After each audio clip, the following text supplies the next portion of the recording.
based on his glucose insulin tolerance testing, approximately 33% were found to be truly negative. In other words, they weren't insulin resistant. But 67% were shown to be either pre-diabetic, borderline, or outright type 1 diabetes. So a lot of the traditional use of just blood sugar measuring or just glucose tolerance by itself can miss a lot of pre-diabetes. And now I'd like to talk about various treatments that are available. And of course, we're going to be talking about lifestyle and natural methods that we can do to support a person that's having problems balancing and keeping their blood sugar even. Exercise is probably the most important thing a diabetic can do to maintain steady blood sugar. This particular study that I'm quoting is comparing the results of aerobic interval training and comparing it to continuous moderate exercise. And of course, interval training involves, rather than, well, continuous moderate exercise is of course, for an example would be jogging for 2 miles. So if you did that on a daily basis or every other day, your body would sort of adapt to that kind of stimulus. So in other words, you would become very easily adapted to that particular program. Your body wouldn't build new muscle mass. You would be able to breathe normally during the exercise. Whereas interval training, which involves short spurts of energy, short spurts of highly aerobic, highly intense exercise, that causes much more muscle development. It increases blood flow to the heart to help circulation. It's much more balancing also for blood sugar. In this particular study, they found that interval training actually lowered blood pressure, reduced body weight more effectively. There was greater insulin signaling, and it also created greater skeletal muscle development and lower fat formation and overall glucose levels. The interval training also increased good cholesterol 25% and lowered the LDL 17%, something the continuous moderate exercise couldn't do. And now let's talk about diet. Everyone is a little bit different as far as their particular biochemistry, their body type, and their preferences and individual needs. But roughly, an ideal diet for a diabetic can be around 40% protein, 40% fat, and somewhat of a low carbohydrate load, roughly 20%. And this is just a rough estimate. Some diabetics, I've found a few do very well on complex carbohydrates. One thing that must be avoided, however, would be refined sugars, refined grains, sodas, pasta, which is a form of refined grain.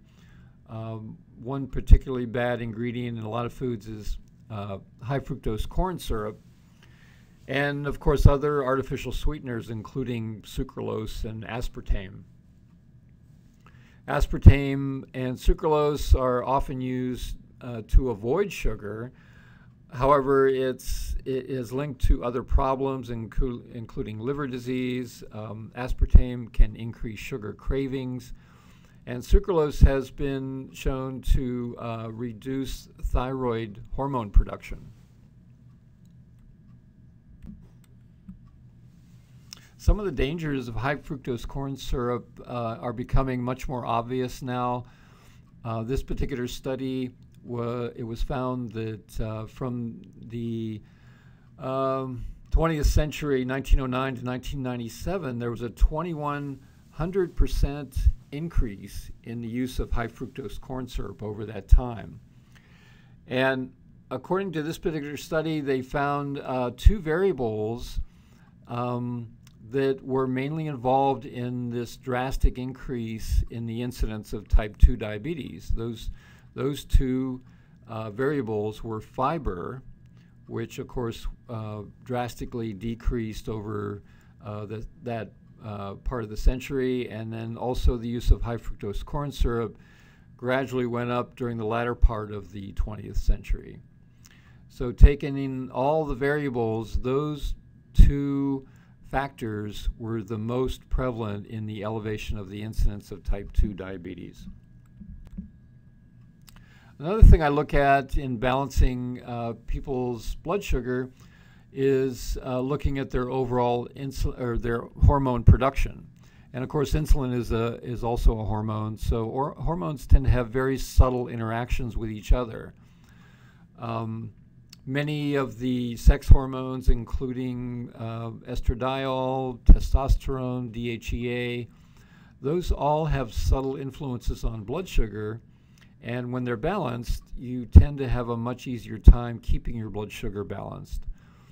This also includes thyroid hormones and also vitamin D levels, which, of course, vitamin D is a hormone and should be kept at a maximum adequate level to help with blood sugar balancing. Another factor with hormones is progesterone can raise blood glucose if it's not balanced with enough estrogen. And now I'd like to talk about some nutrients and various botanicals that we commonly use here at Tahoma Clinic.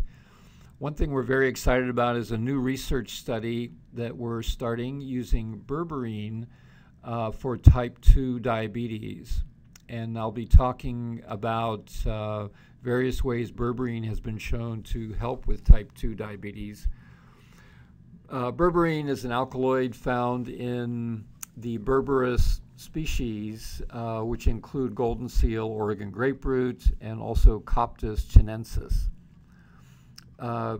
Traditionally, berberine has been used for as an antibacterial and also an antifungal, but many Chinese medicine specialists use it to lower blood glucose and for diabetes and also for lowering blood fats.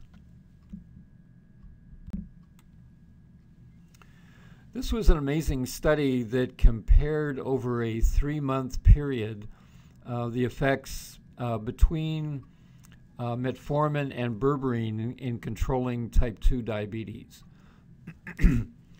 And milligram for milligram, people that were at risk for type 2 diabetes were given either metformin or berberine, 500 milligrams, 3 times a day of each. And you can see the changes that occurred.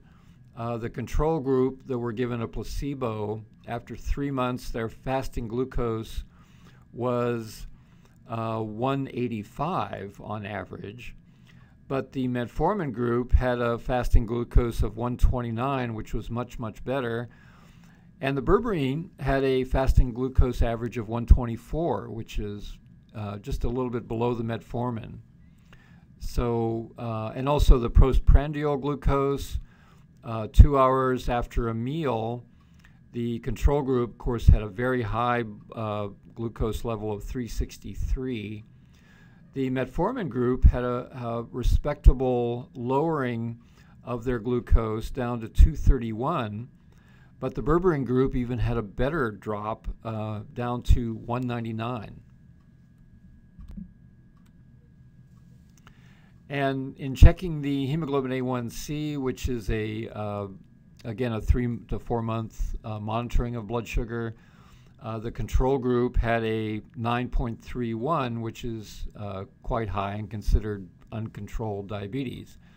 The metformin helped to lower the hemoglobin to a much more manageable level, down to 7.72.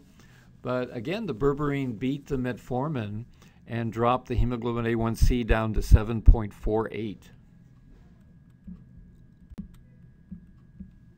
Some of the complications that are involved with diabetes include nephropathy, retinopathy, and neuropathy.